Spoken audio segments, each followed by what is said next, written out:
Get settled in and ready for a fun presentation. All right. All right. Welcome, folks. Come on in. Hopefully everybody's on mute. Good deal. Good deal. So got one person that's hanging out in the waiting room. Looks like they're working on joining. All right. Good deal. Fantastic. Well, welcome, everybody. It is a pleasure to see everyone. And what we're going to do is we're going to have a conversation today around the grant writing process.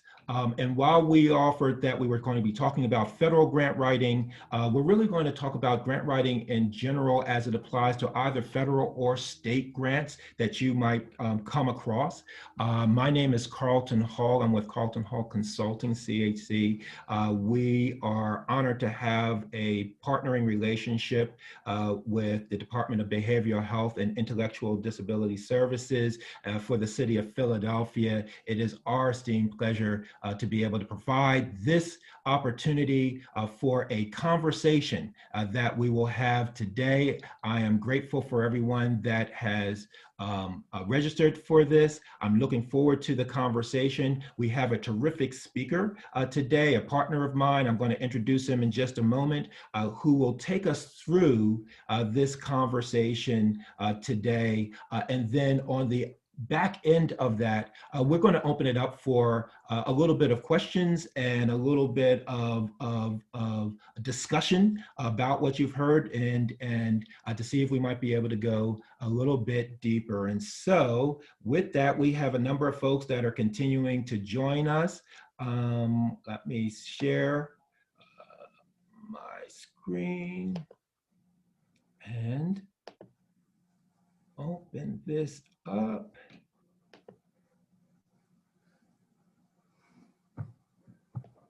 All right. So again, welcome to this webinar or training session that we're going to be conducting, Federal Grant Writing 101. And we're referring to this as a Philly conversation. I'm going to share with you all that I am just as the song said, born and raised in Philly. And so know us really well. And for those of you who are working in the various positions that you are, I think you will agree with me and will have some sensitivity to, with me that there are times when we have to have a conversation that is specific to our city. We do things and have considerations that are not necessarily always transferable outside of the city limits. And so this is intended to have a conversation that is customized for and towards our particular needs. And so it is referred to as Show Me the Money. I shared with you that we are very grateful for the partnership that we have with DBHIDS in presenting this training for you all. Looking forward to the conversation. And as such, I would like to offer an opportunity to my dear friend, Michelle Ramsey, if she would not mind to be able to provide a welcome, but also to set the stage and share why is it that we thought that this particular conversation was important for each of you. Good morning, everyone. Thank you, Carlton, for opening up the session. I want to share with everyone that I'm glad you're able to join us today. I'm looking at the participant names, and I'm seeing there are names that I do not recognize, which I'm happy to see that, because that means that this email message that went out, this announcement that went out to folks, I asked our partners to share with others. I think what's really important is Philadelphia is unique to the rest of the world, have a different flavor of how we do things per our 54 zip codes, which have every 3 to 5 blocks, the neighborhood changes. And I think all of you that are on this session today, you recognize that where you live and work is completely different. And with that, we also noticed that there are resources that our residents need.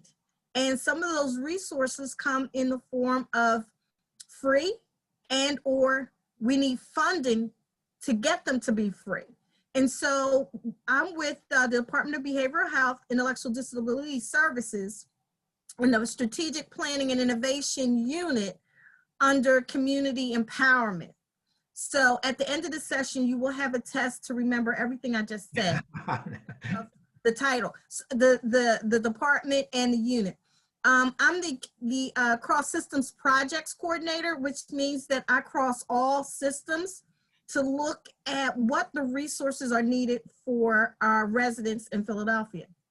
So what we're setting up for you today is to begin to think about where you live and work, how you can support the communities that you live and work in, and what does that look like in terms of accessing federal dollars. Within Strategic Planning and Innovation Unit, we have a unique group of 50 staff that actually can pull some information to support organizations.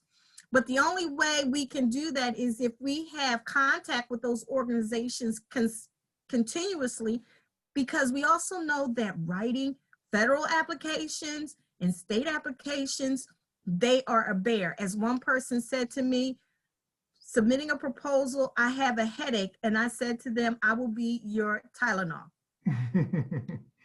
So with that, I'm going to turn it back over to Carlton Hall, who we've had a partnership with since 2011.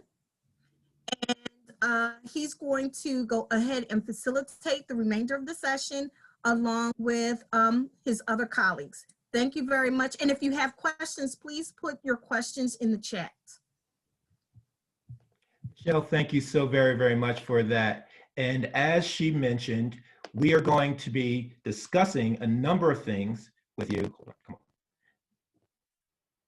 Here we go. All right, thank you. Work with me, computer. Work with me. We've been together for a long time. Work with me today.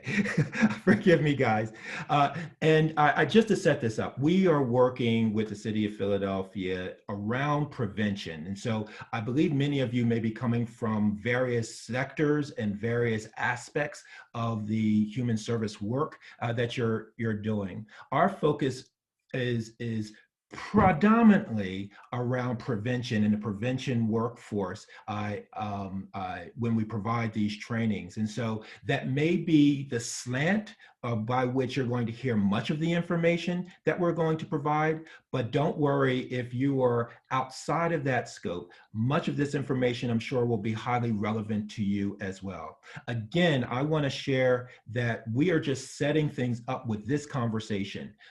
Our intention is to work with the city and provide a series of training after this that we will advertise to you, that will be free of charge to you, of course, that will go a little bit deeper with this aspect, a bit of a boot camp that we will offer to you all that will build upon some of the elements that our presenter will be providing today.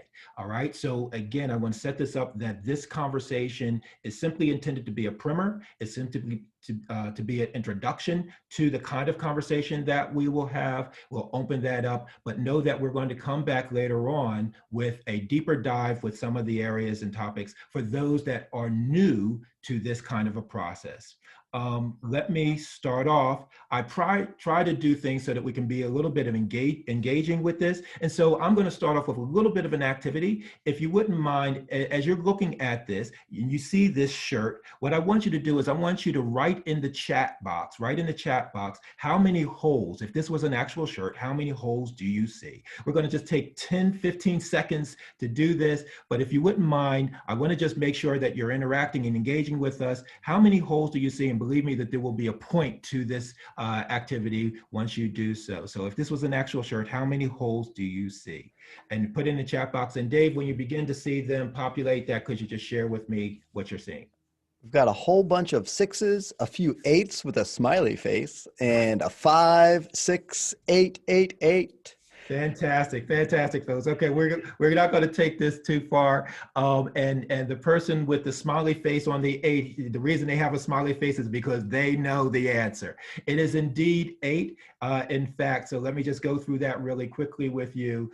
If this was an actual cert, of course, if this was a hole, this actually represents 2 holes, right? One in the front, one in the back. Here's another 2 holes, one in the front, one in the back. That's 4, right? We have a hole to slip our body in, right? 5, another one to slip our neck through. That's 6, and then 2 more for the sleeve. So that's 8. And so I'm not quite sure if we're looking at the same shirt or not, but that's the answer. And the reason I do this is because there's an adage that we have in our communities that it will be impossible to actually solve any problem unless you can first truly see that problem. And that's what this activity actually represents to me. And that's actually what we're going to talk about, right? Many of you are working on a variety of issues, a variety of challenges to try to help make our communities better.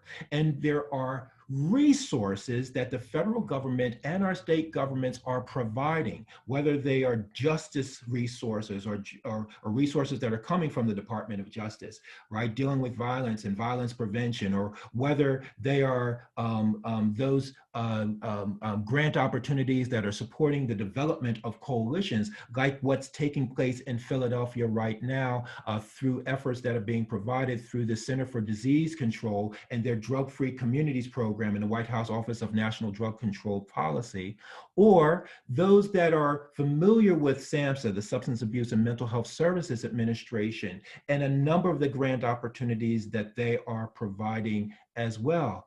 All of these have one thing in common. What they're looking to do is they're looking to ask you all to provide technical prevention, technical assistance and support, and prevention science and applied prevention science to the work that you're doing in your communities. But there are many of you who are already involved and engaged in that kind of work, but you're yet unaware that these resources are available to you. Or if you are aware, there has been a hesitancy and a resistance to applying for these resources and funds. I'll give you one example. The Drug-Free Communities Support Program, which provides up to $125,000 a year for up to 10 years. You can get up to 10 years worth of funding. That's more than $1 million that you can get for work and support to your community.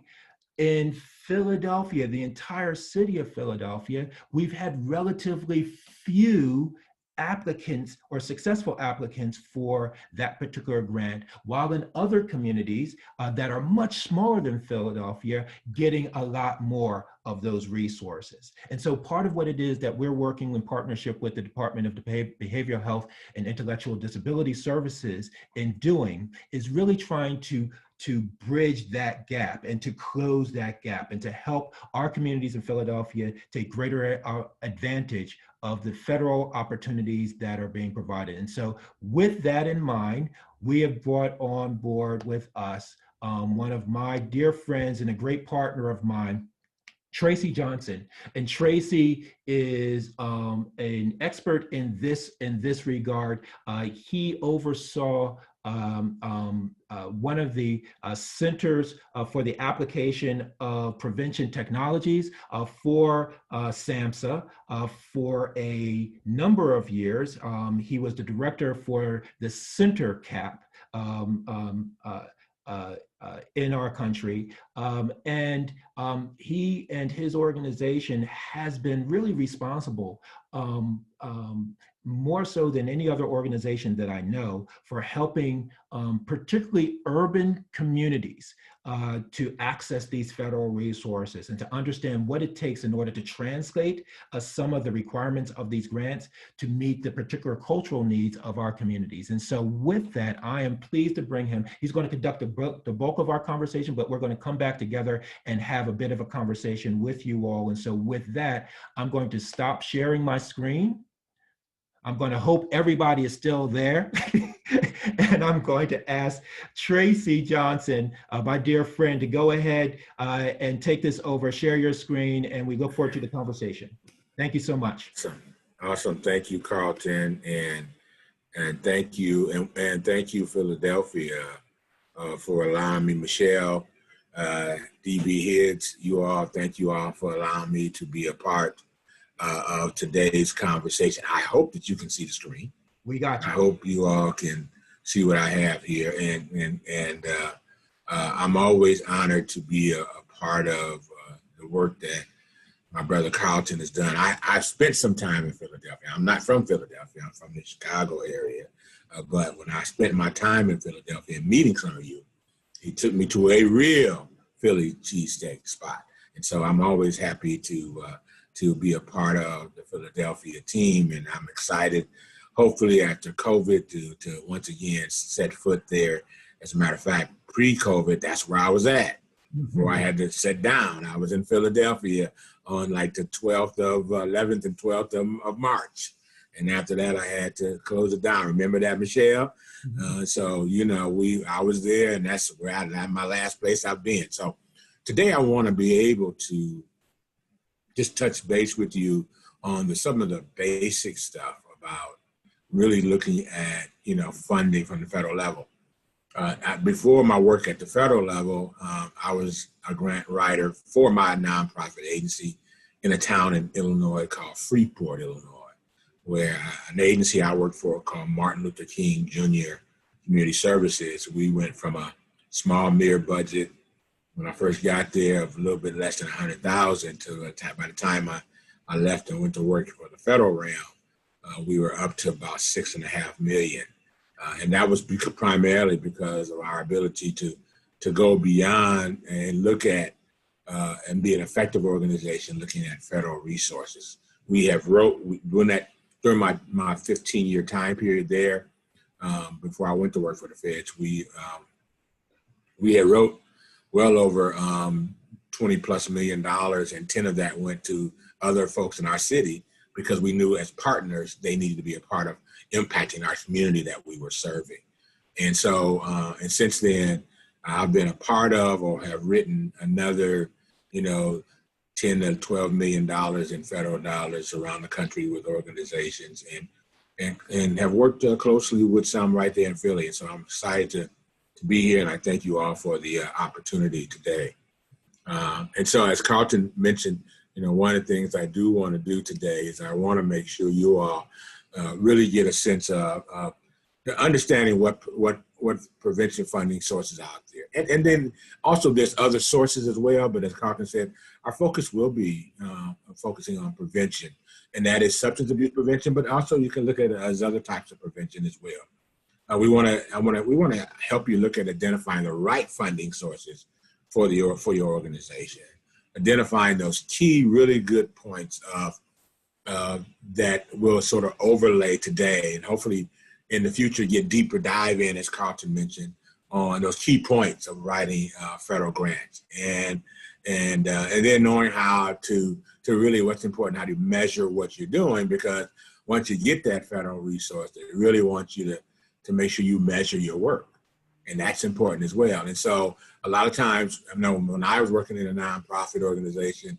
as both a frontline person and then being an administrator of the agency, one of the things is that once you identify the resources, get the funding, and then know how you're doing in terms of keeping it and getting other resources about how well you measure your work. So I want to start out saying, here's a list of an amazing number of federal resources that are out there that, if a small organization like me, when I was going after this in the 90s, can get it, any organization can get it. It's just a matter of knowing what and preparing yourself to write for it, from both the Substance Abuse Mental Health Services to the Center for Disease Control and Prevention, Department of Justice, the U.S. Department of Education. And then we can, and then one way to look at all those, you all, is to look at them under what we call grants.gov, which has a list of all these different departments that your money, your tax dollars are going to write to do prevention dollars, prevention funding that you can go after, that is there completely, consistently on an ongoing basis, that a lot of times either we don't have the skill set, or we don't know how the skill set to do it. I've always told folks that if a grant writer comes to you and guarantees you a grant, then I always recommend you that you walk away from that person, because no one can guarantee you. What you have to do is set yourself up and really be effective at some basic strategies that we'll cover. Then I also want you to understand that very bottom one, that there is some CARES funding that came to because of COVID that I don't want you to not miss out on. Those dollars are unique because they come directly to your state from the federal government to your communities or to your state. And those are dollars right now, because of COVID, that many states can't spend it fast enough. And so many communities can't spend it fast enough.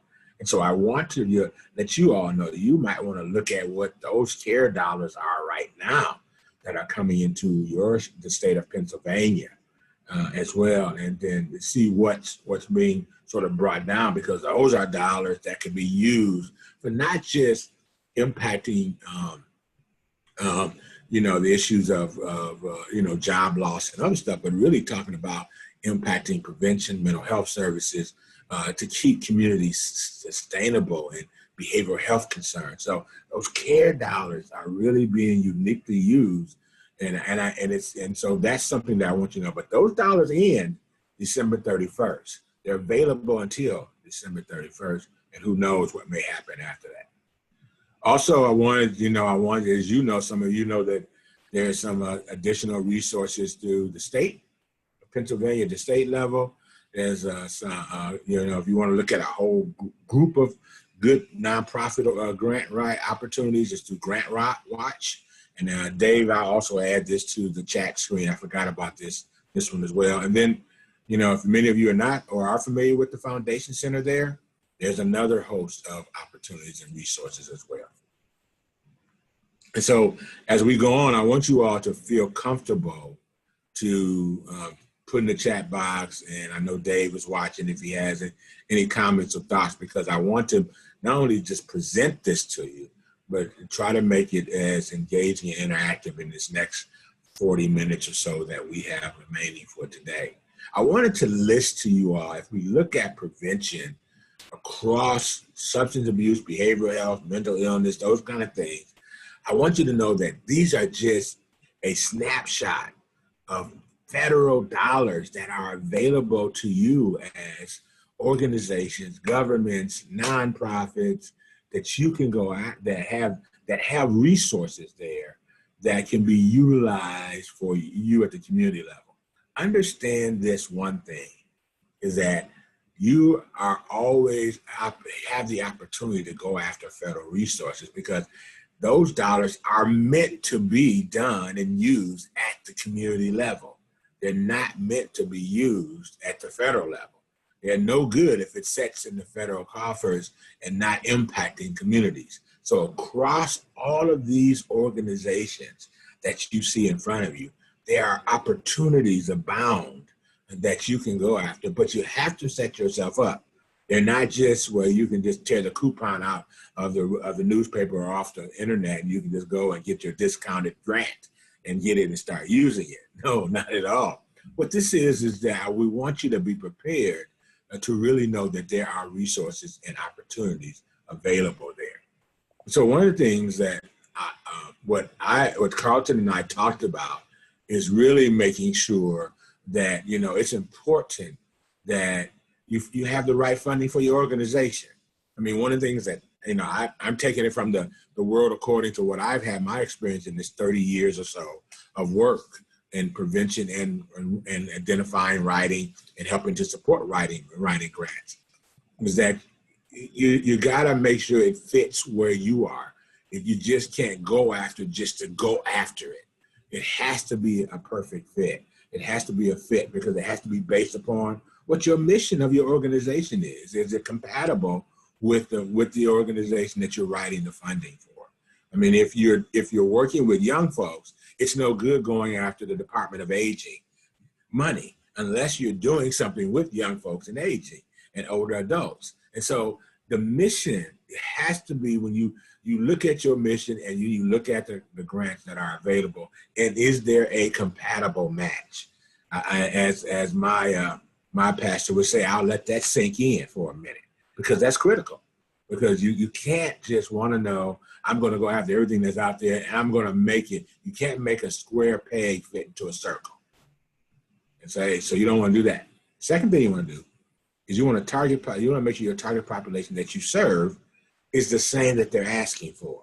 Not close. This is not horseshoes, y'all. This is really the ability for you to really look at, does it fit the population that you're serving? So if they're saying this is for young folks between the ages of 0 to 8, and you're serving 9 to 13, it just doesn't fit.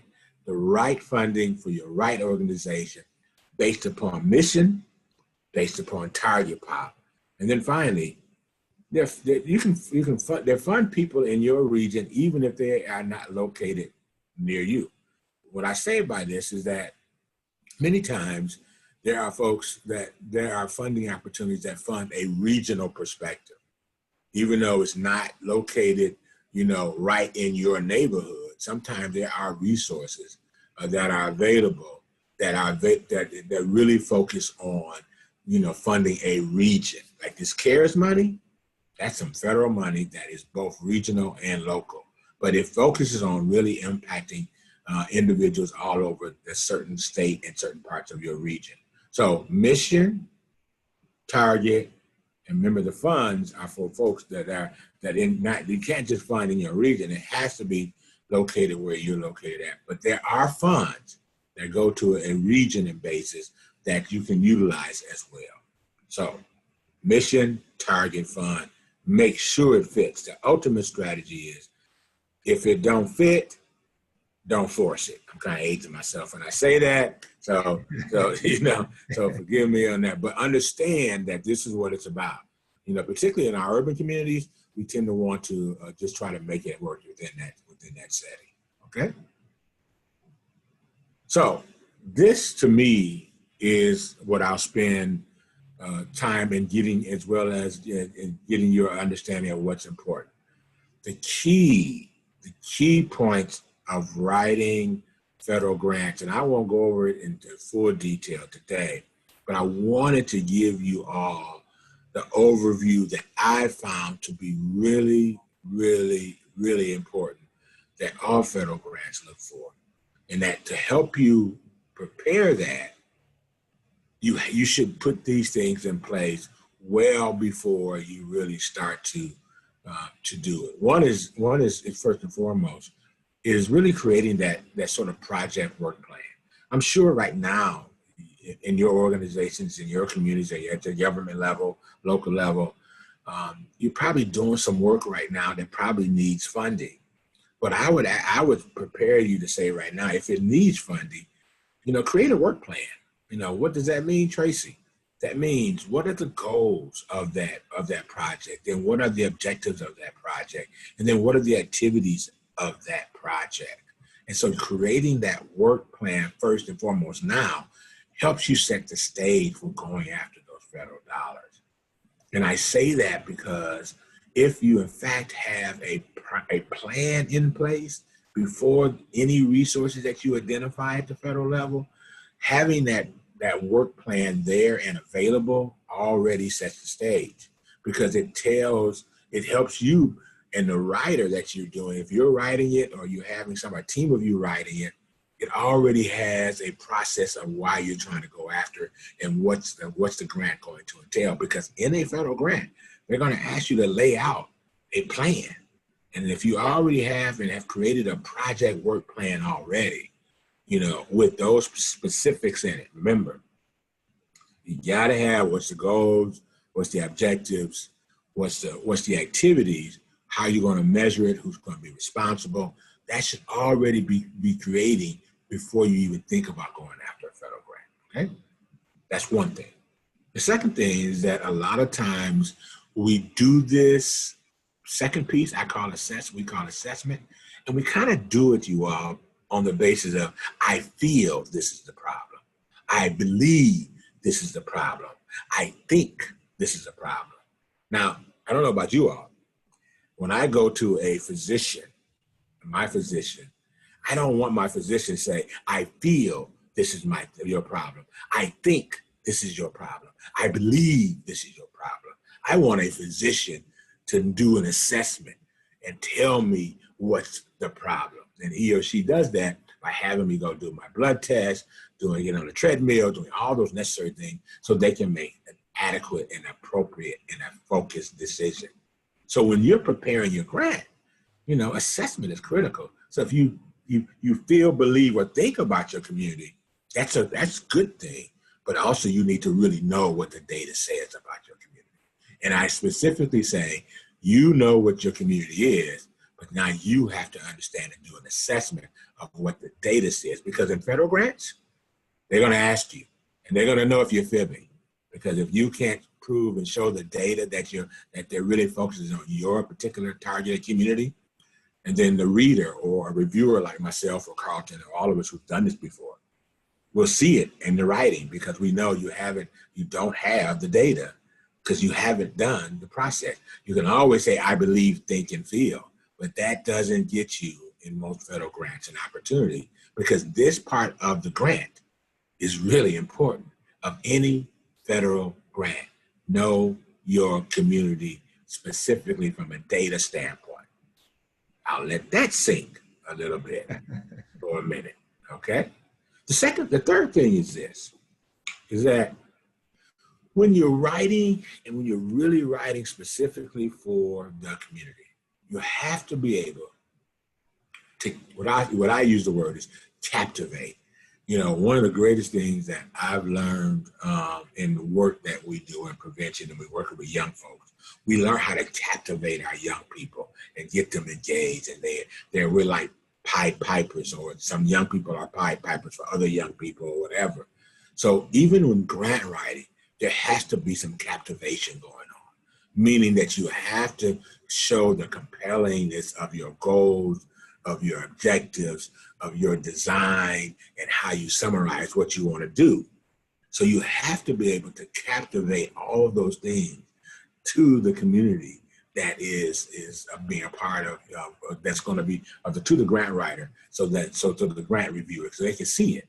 Because if you can't make a captivating or compelling argument or a need, then what's going to happen is if your goals and your objectives and your project design is not in order, then at the end of the day, you have a beautiful name for an organization. You've written it eloquently to talk about some of the areas of concern. But if you don't captivate it in a process and a format that the grants are asking for, then it really doesn't appeal and you won't get funded. So captivating your funding is based upon the idea of really having true compelling goals, objectives, the design of what it looks like that you've thought it through, and then the summary of what you're trying to really impact on. That's important. Also, on the next step is budget. And what I've learned over my 29, 30 plus years of writing, going after federal grants, is that most federal grants will score how your budget looks. And it's not a huge score, but it's an important score. And the budget, you need to help make sure you outline how you would put those funds to good use. And so the budget is critical, and the budget has to be logical, And I have to admit, I've come across, not Philadelphia communities, but I've come across other sort of urban communities who have written budgets, and they've put in there, we're going to buy the director a car.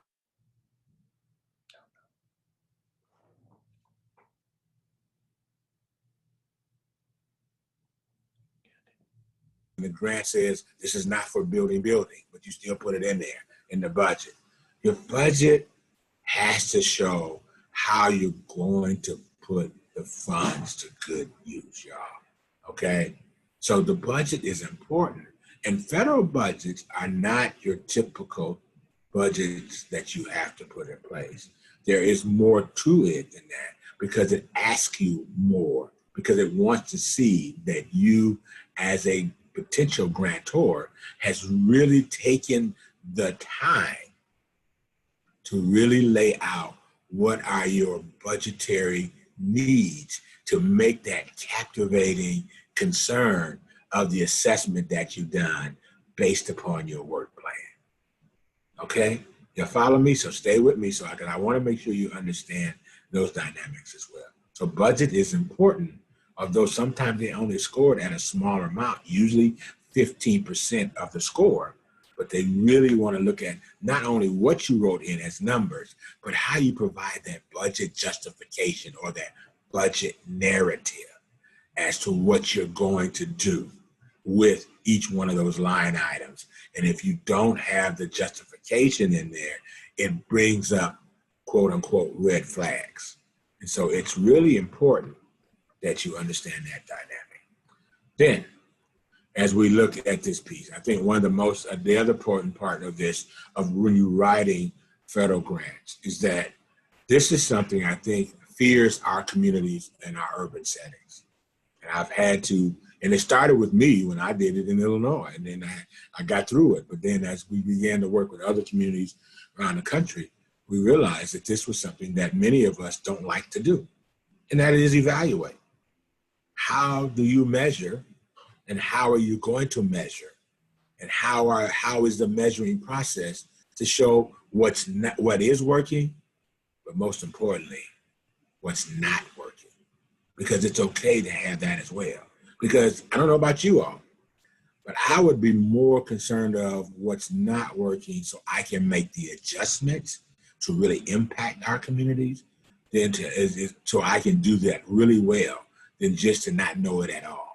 And not what you think is not working, not what you believe is not working, or not what you feel is not working.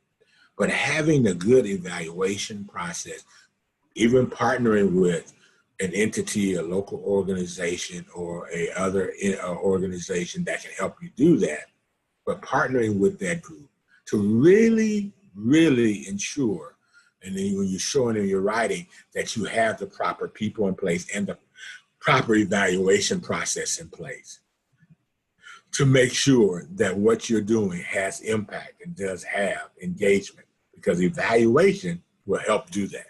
And if you can't write this section, now normally in a federal grant, evaluation represents about 20 to 25% of what you write. So they're going to want to see that you got something in place to measure the effectiveness or the management of the strategy of that what you're doing. So that's really, really important as you look at evaluation for your program, okay? So understand that dynamic, okay?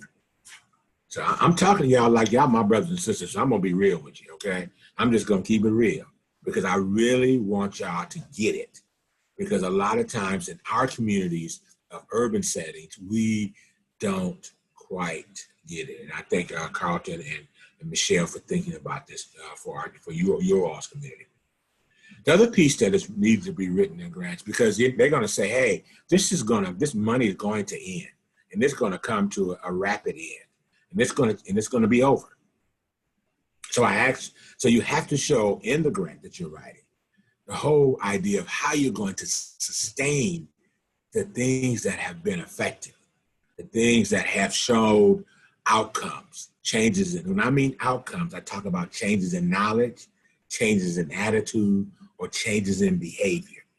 Your evaluation will help you identify those things. But now you have to say, how do we sustain those things in this grant beyond the funding of the grant, and not wait till the grant is almost over? So many times now, more than ever, federal entities are asking you, how are you going to sustain this? And they ask that in the grant. And so you've got to be able to write to them, these are the things that we're going to do to sustain them. And in our work plan, you will see that we have a sustainability process in place. Y'all feel me? Because at the end of the day, you've got to make sure you show sustainability, because they don't want to keep funding you because the money's going to run out. There's not endless amounts of dollars. So you've got to be able to identify that sustainability process, understand that dynamic, and understand how that fits within your work plan. So if you got a project right now you're working on, and you want to develop that work plan, make sure you put a sustainability plan in there now. So when it's time to go after federal dollars, you have that plan already in there, and it's easier to write it. Sustainability, you all, is a critical key aspect of what we're trying to accomplish when we're writing federal grants. They look for that. As a reviewer, Carlton and I, we look for that. Michelle, when she's a reviewer, we look for that. Dave, we look for those sustainability, and they tell us to look for that. They tell us how is that going to sustain this project after the funding is over. If you haven't put it in and laid it out in a compelling, remember, go back to captivate. If you haven't captivate that how are you going to sustain this effort, then that's going to ding you in terms of points. The critical piece in federal government grant writing is they give you points. And the closer you are to 100, 93, 95, 97, 99, the closer you are to 100, the closer you are, you'll get funding, okay? You can't have a 75 and say, well, we need the money. No, you may need the money, but if you haven't written it correctly and showed the sustainability how you're going to get it, is very important. And then the last piece of this I want to leave, which as it relates to the key points, is understanding the review. And that is, what's the logic of your plan? Review the processes of how the plan is working. If you're doing a project right now, look at your project. Look at it. Is it logically laid out? Do you, in fact, have a process map, or what we call in prevention, a logic model to show that you're doing, this is the direction, this is a step A, this is step B, this is step C, to show that you're doing this? Is that in place? So you need to make sure that you review the logic of your overall plan and make sure it has a process in place, and that we'll go over later in detail with Carlton. To understand that piece. So just want to make sure you understand that dynamic. So one of the things when I talk about evaluation, I think this is important. I want to leave you with these pieces as well. You know, and there's all types of evaluations. There's the process evaluation. That's when I'll just put it in my terms. You got sign-in sheets and you got a program, you got sign-in sheets for the kids. That's the process. That's a tool that's used for process evaluation. Okay, because that tells you if you're going to have, you are expected to have, in order to make this program effective, you got to have 60 people come every day when the program is being ran, and your sign-in sheet said you only got 25. That's a problem. The process evaluation helps you think through what are you doing, and you talk about writing it. That your good evaluator will talk about process evaluation. Okay, then there's impact evaluation. That measures what impact did you have immediately after I was able to do that program today? How are you measuring the impact after you do that intervention or that program? Maybe you use surveys, maybe you use tests, maybe you use observations, but that's another way of talking about the type of evaluation you want to have to measure your work. And you talk about that in the grant that you're going to do. We're looking at process, we have impact, and then I just told you about outcomes. And that's really measuring that 2-year, 3-year sort of changes in knowledge, changes in attitude, changes in behavior from whence your participants came in to after they got the intervention, and later on, what are you seeing the changes? And there's some examples of some tools that you can use there: pre and post test, retrospective surveys, focus groups, interviews, that kind of way. And then finally, a good evaluation provides a summative of what you've done. It really looks at the overall program, the overall cycle of the program, and assists you in saying, how well are we doing? What are we doing well? What things should we change? What things that we don't have in place that we might want to change today and make it more effective? So evaluation, you all, I know it's sometimes a difficult task, but you can find folks that'll do it for you. There's universities around, there's organizations around, there's groups that are already around in your community. I know I've been to Philadelphia. It's an awesome community. And I see all those groups of organizations that Michelle and them are working with that can help you with evaluation, that really helps you to do this and helps you write that portion of your federal grant that can really make it show effectiveness. Because when we're reading it, we're looking for these items. When we're measuring it, we're looking for these things. So all those ones I showed you before, plus the evaluation, critical, y'all, because it shows to me, that you're measuring to be effective about your organization, and that your community, that your project is trying to be measurable in what you're trying to do. Because ultimately, you do want to be You want to be effective, and you want your community to feel that we're trying to be effective at what we're trying to do. I always tell folks, as when we do this kind of work, we want to be the physicians of our community. And I gave you that example of my physician, and that's the way we should be with our community. We should have partnerships, we should have collaboratives, because we're going to need the phlebotomist, we're going to need the x-ray technician, we're going to need all those folks that the physician does. And so we're going to need all those people of partnership in our communities that's going to be a part of this to really make this work. And evaluation is definitely one of them. So I think I tried my best to give you as much as I can in a very short amount of time, but I hope it was helpful, and I want to open it up for opportunities to question, answer, discussion, and turn it back over to Carlton. Carlton? Tracy, first of all, fantastic job. Thank you so very, very much for that information. What we want to do is we do indeed want to open it up for conversation, but I want to try something really quick if I can. And so let me see, I think I'll— May bring it back up? No, I think I can do it on my end. Okay. Let me do this real quick. All right, folks, what I'd like you to do is, as Tracy mentioned, come on. As Tracy mentioned, we're going to be thinking about how to provide and do a little bit of a deeper dive on this, but it would be helpful for us to understand kind of where you see that there are some needs that you all might have. And so as you look at the steps that Tracy and the keys that Tracy introduced to you, Dave, if you wouldn't mind kind of sharing with folks how to annotate, and for those who know how to annotate, if you could just put a mark beside the one area that you think is of most concern or interest to you, most concern or interest, right? If you could go ahead and to do that, and Dave, if you wouldn't mind, go ahead and share with folks how to annotate, and hopefully I made that possible. Hopefully I made annotate possible. I can't remember if I did. Yep, we are good to go. So on the top center of your screen, you'll see in green, you are viewing Carlton Hall's screen. To the right of that is View Options. When you click that, the third option down is Annotate. Click that. And then the fourth option in from the left says Stamp. Click Stamp and choose an arrow, a star, a heart, a check, X, question mark, and use that to click on the screen based on which of these areas that you want to know more about. Where are you having sort of the greatest degree of concern? All right, I see a few of you. Okay, good. You're getting it. You're getting it. Great job, folks. Oh wow, we're across the board, aren't we? Yes, indeed. And we do have 4 questions in the queue just for your reference. Okay. Oh, okay. No, we're good. So just wanted to make sure that we were able to get this. All right, well, it seems like there's interest really across the board here. I think there's a good bit of interest around both evaluation and sustainability, but I think a good bit of interest across the board here. So thank you all for that. Give one more moment for this.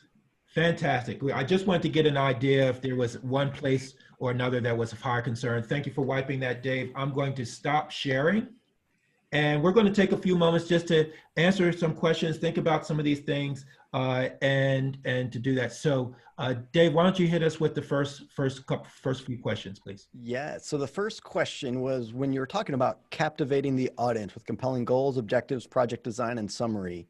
The question is, how compelling is a use of quotes from community members or those who will benefit from the grant in the proposal? Well, I found it to be a little compelling, but not as strong as what the grant is asking for. If the grant is asking for you to lay out your goals, your objectives, your strategies, compelling means, you show how well those integral key pieces of the infrastructure are in place. That's what we mean by compelling.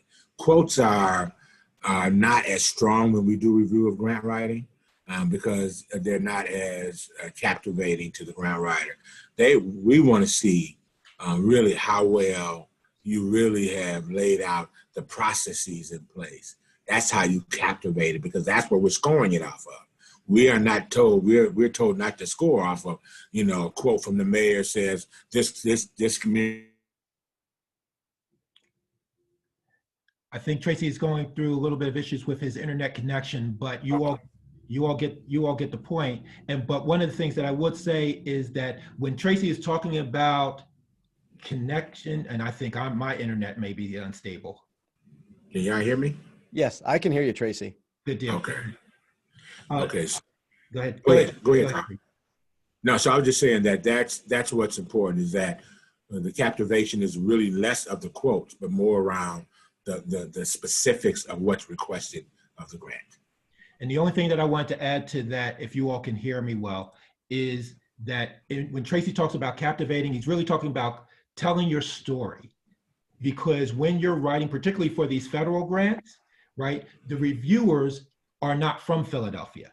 So the reviewers have no idea what things that we would take for granted, you know, in talking about our neighborhood and talking about our situation and talking about content. So you really have to tell that story in a way that someone from Idaho or you know, or Nebraska will read it, review it, but really get what it is they're saying. And that's when maybe a quote or two might help in that, but never in place of what the story that the data should tell you, or in terms of what it is that they're operating. All right, so just want to share that. Well said. Thank you. Well said. Yep.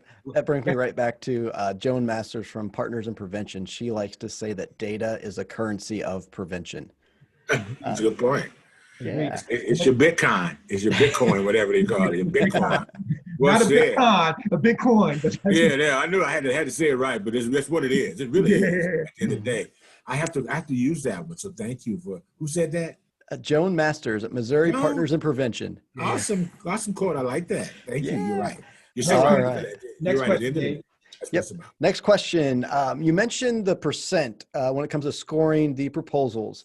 What is the general percent of each section for the grants? Well, good question. That's an awesome question. And normally the assessment process and the data process is about 30% of what you know.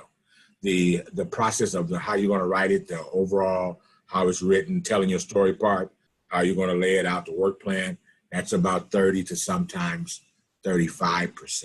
So right there in those first two, it's about 65%. And remember, the evaluation is going to be about 20 to 25%.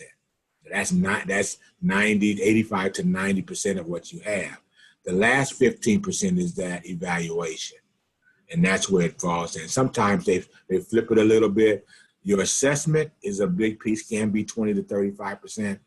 The process on how you're going to actually operate the project and what you're going to do, that's really normally your biggest part. And it ranges between 30 to 45%. Your evaluation ranges between 15 to 25%. So when you're looking at an application, in the statement questions that are being asked, it will say which section, how many points. And as Tracy said, you know, when you're looking at the evaluation, it will read, this is valued at 30 points. That will bring you up to 100 based on the information that you put in. So, and as Tracy said, it varies from application to government unit that is submitting, that's putting the announcement out. But understand very well said, Michelle, but understand the biggest piece is that assessment and how you're going to operate your project. Next question, Dave. All right, and Carlton, there is one in the chat box if you want to take that in the chat for me, pretty please. Gotcha. All right, so the next question, and this question could really be an entire training on its own. Can you say more on the sustainability plan? How detailed does it need to be? It is a training within itself. These are two or three key things about sustainability. It talks about who are your resources that you're going to do to keep it going? B, what's the process you're going to use to keep it going? And then C, where are you going to, when do you start planning for that process? Because they want to know, they want to see that you start planning for sustainability at the very beginning when you write the grant. If I'm a reviewer and a person says, we start developing a sustainability committee day one. That shows me that you really you're thinking about sustainability. And if you're saying that we're going to wait till year 4 and it's a 5-year grant, you're going to start. But there's a whole training that Carlton and we do on sustainability that hopefully that'll be something that, Carlton will do as part of this. Yep. That's going to be part of the boot camp. Hey, all right. So we got one more question from the queue, and also about sustainability. Is it supported by fund matching? Is sustainability supported by fund matching? It should be. One of the things that we did when we did sustainability real quickly is that for our program, for our federal program in my hometown, when we wrote it, it was that we made sure that as part of our plan that the match came from the local school district in terms of funding it.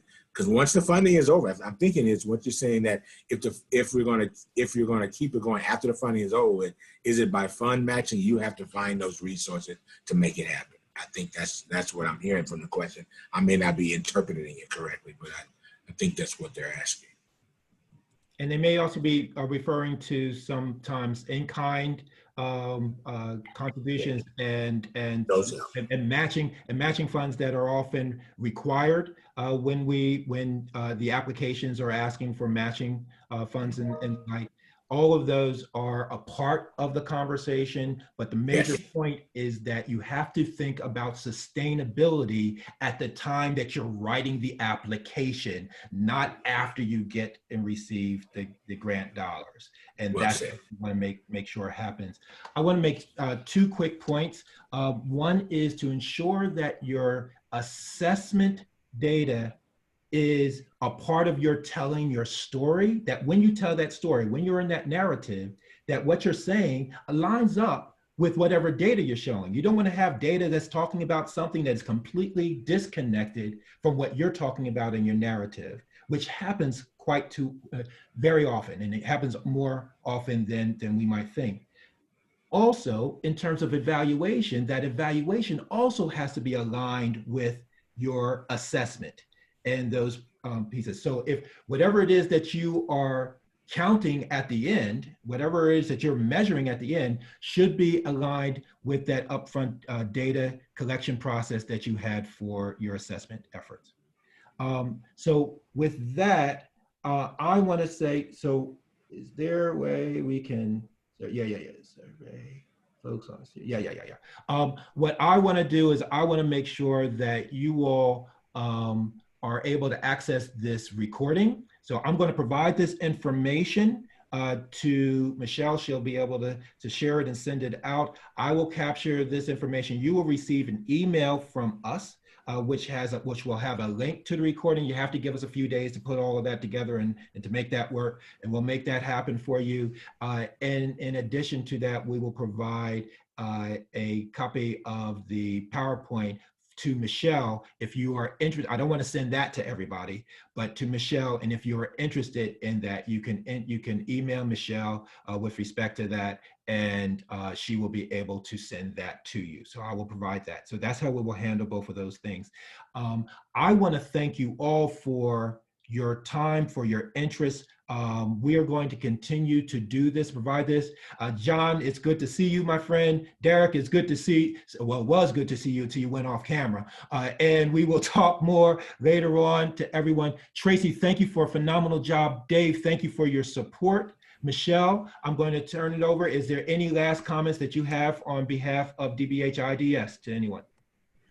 I just want to thank everyone again for participating. And we will follow up with you. We'll get some of you already have your email addresses because I'm familiar with you, but we're going to follow up with you in terms of the next series of activities. And definitely Carlton has supplied his email address, so you can ask him any questions that you need. But if you are considering applying for any federal applications, and you need technical support. On my screen, she's there. She's right there.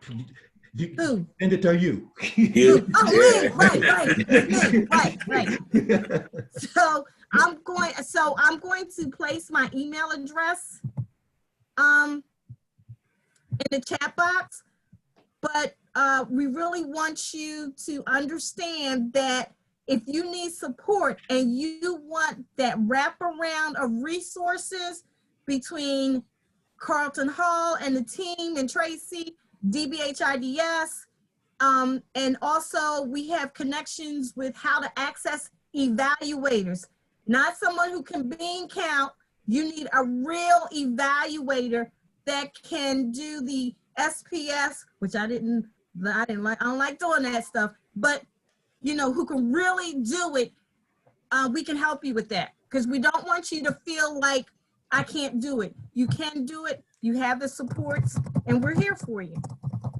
With that, everybody, thank you all so very much. Have a great rest of your week, and we look forward to the next time we have the conversation. Tracy, again, thank you for a great job on being in contact. Thanks, Tracy. Thank Thanks, you. Carlton. Dave, Thanks, thank you so much.